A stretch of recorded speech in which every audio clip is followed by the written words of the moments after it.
Ngeramein pasar kelas premium, Poco F5 ini bawa fitur dan spesifikasi yang sangat menarik. Dan di video kali ini, saya mau share pengalaman saya yang udah cobain handphone ini seminggu terakhir dan kasih tahu beberapa alasan kenapa handphone yang satu ini layak buat dibeli. Check this out!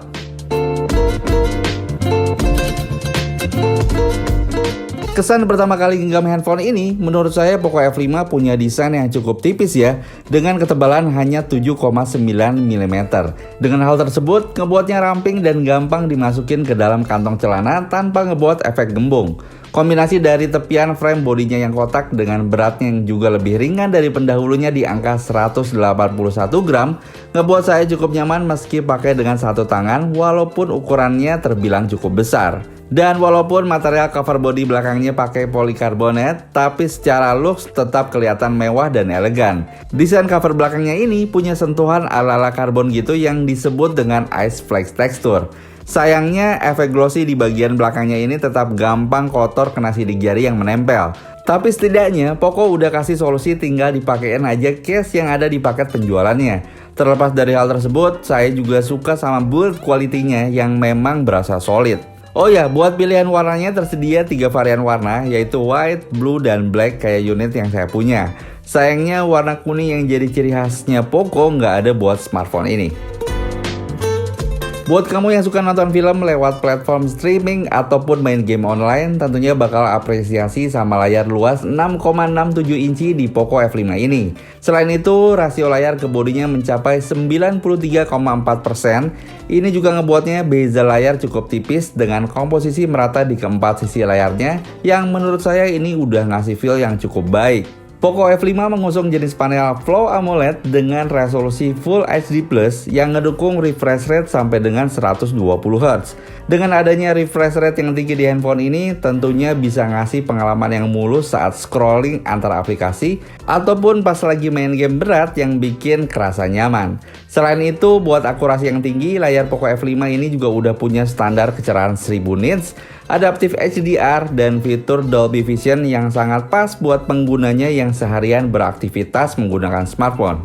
Layarnya ini juga udah dilapisi dengan proteksi dari Corning Gorilla Glass generasi kelima. Ya walaupun bukan generasi yang terbaru, tapi setidaknya udah cukup buat ngelindungin layar handphone dari goresan dan benturan.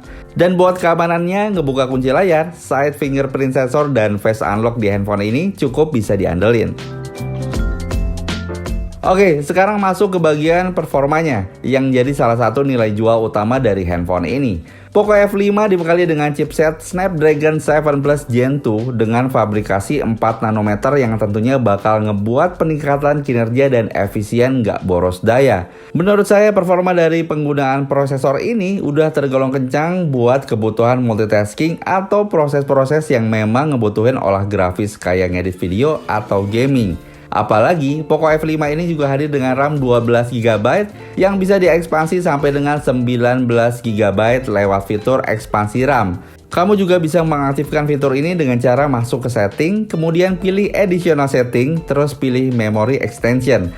Ada 3 opsi yang bisa dipilih, mulai dari 3 GB, 5 GB, dan 7 GB yang paling besar. Tinggal disesuaikan aja sesuai kebutuhan. Dan buat internal storage-nya berkapasitas 256 GB, lega banget dan cocok banget buat kamu yang suka menginstal beragam games berukuran besar atau yang sering mengabadikan momen dalam bentuk foto dan video. Hasil skor benchmark lewat aplikasi AnTuTu Benchmark versi 10, HP ini punya performa yang sangat baik lewat hasil uji yang ada. Sebagai handphone kelas atas terbaru, Poco F5 tembus skor sampai dengan 1,1 juta poin. Yap, paduan chipset, storage, RAM, dan layar yang juga ngedukung refresh rate sampai dengan 120 Hz gak hanya menarik buat nampilin konten aja, tapi juga gaming. Nah, sekarang gimana soal performanya buat gamenya? Di sini saya juga coba mainin game yang cukup berat dengan genre RPG, yaitu Honkai Impact 3 dan Genshin Impact. Di game yang pertama, menurut saya game RPG ini memang butuh perangkat dan spesifikasi yang cukup mumpuni ya, biar bisa lancar dimainin. Nah, hal tersebut terbukti di Poco F5 ini bisa ngejalanin game Honkai Impact 3 dengan lancar. Begitu juga di game yang kedua, yaitu Genshin Impact. Di beberapa part grafik ramai juga saya nggak nemuin adanya frame drop. selama bermain game bisa berjalan mulus. Dan surprisingly setelah mainin 2 game selama 1 jam lamanya, membuat suhunya sendiri terbilang cukup stabil ya. Walaupun kerasa hangat di bagian back covernya, tapi nggak sampai overheat. Dengan adanya Liquid Cool Technology 2.0 di handphone ini, cukup bisa ngejaga jeroan perangkat bisa tetap dingin 11 derajat Celcius dibandingkan dengan teknologi pendingin sebelumnya. Nah, buat kamu yang suka nonton film streaming atau denger musik, sama kayak generasi pendahulunya, di Poco F5 ini udah dibekali dengan dual speaker yang terletak di bagian bawah dan atas layar dengan dukungan Dolby Atmos yang bikin pengalaman dengerin musik atau nonton film streaming favorit jadi lebih asik. Oke, sekarang masuk ke bagian kameranya. Poco F5 bawa 3 kamera di bagian belakang, komposisinya terdiri dari kamera utama berukuran 64 megapiksel yang dilengkapi dengan fitur OIS dan juga EIS. Terus ada juga kamera ultrawide 8 megapiksel dan kamera makro 2 megapiksel. Sedangkan untuk videonya, kamera ini sanggup merekam dengan resolusi tertinggi di 4K 30 fps. Secara fitur, menurut saya untuk kebutuhan foto dan videografi, kamera Poco F5 ini cukup lengkap ya. Mulai dari mode Pro, ada juga fitur long exposure, slow-mo, time-lapse, dan juga pilihan filter atau preset warna yang beragam.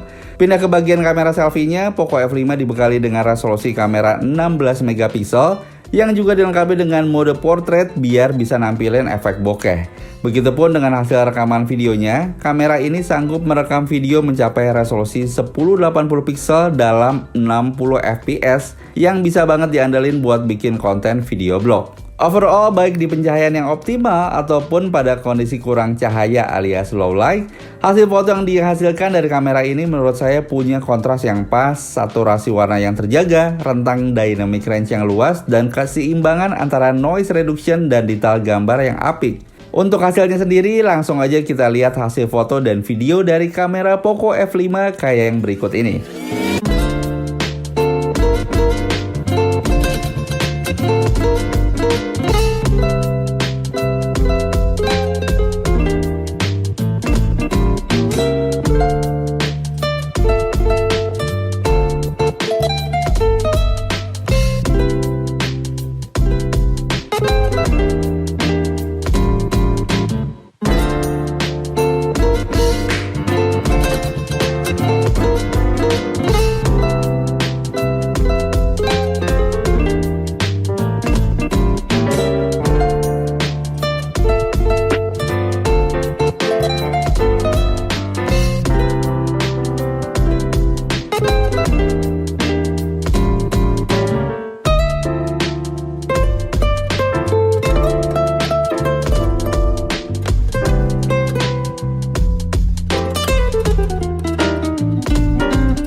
Buat daya tahan hidupnya sendiri, menurut saya Poco F5 ini cukup nyaman buat dipakai dalam waktu yang cukup lama. Selain desainnya cukup ramping dan ringan, suhu panas yang dihasilkan juga nggak mengganggu kenyamanan tangan ya. Ditambah lagi peningkatan kapasitas baterai yang sekarang lebih besar dari pendahulunya di 5000 mAh. Yang juga didukung dengan pengisian daya cepat 67 watt turbo charging yang sudah tersedia di dalam paket penjualannya. By the way, buat baterainya sendiri bisa terisi penuh dari kondisi 0 sampai 50% dalam waktu 15 menit aja. Sedangkan dari kondisi 0 sampai dengan 100% ngebutuhin waktu cuma 46 menit aja. Nice.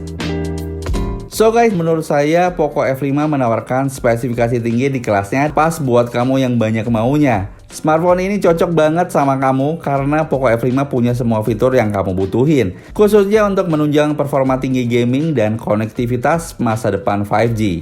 Sekian untuk video kali ini, silahkan tulis pendapat kalian di kolom komentar di bawah. Like dan share juga jika kalian suka dengan video ini. Thanks for watching this video, saya pamit undur diri. Have a nice day.